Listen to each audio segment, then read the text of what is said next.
So let's look at a few other ways to manipulate images using Pillow. And these are interesting. In this case, this will allow you to take the image and flip it different directions. You can flip it left to right. Image.transpose, right, is the method here.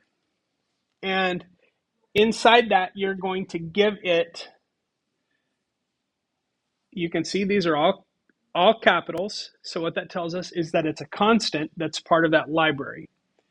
So this is some value that represents something and in that library that we pass to the transpose method. So we're using image.transpose, and then inside that, we're using capital I image for the object, dot transpose capital T, and then all caps for these.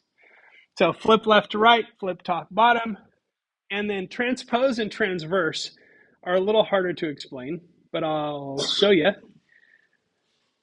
So let's see, I think I've got these in here already. Good, I do. So let's get rid of these resize commands. And then we've got image flip top to bottom.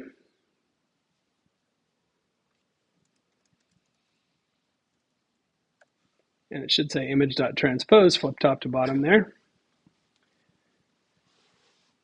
Oh, my bad. Still was stuck on image 3. There we go. So flip top to bottom. And I can, let's copy that. There we go. So we'll flip left to right.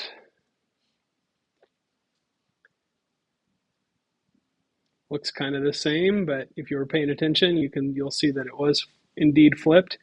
Now here's the weird one. Now this one flips it using a corner, transpose and transverse. So it turns it 90 degrees and flips it. So that was turned 90 degrees counterclockwise and also flipped horizontally. These are pretty rare, I think, to use in actual photo manipulation, transpose and transverse, for the purpose of aesthetic sort of manipulation. But I think for image analysis, sometimes those are very useful. So here's transverse. Okay, you can see. Again, it's flipped horizontally, but then it's rotated 90 degrees clockwise. So those are available and maybe useful, maybe not useful.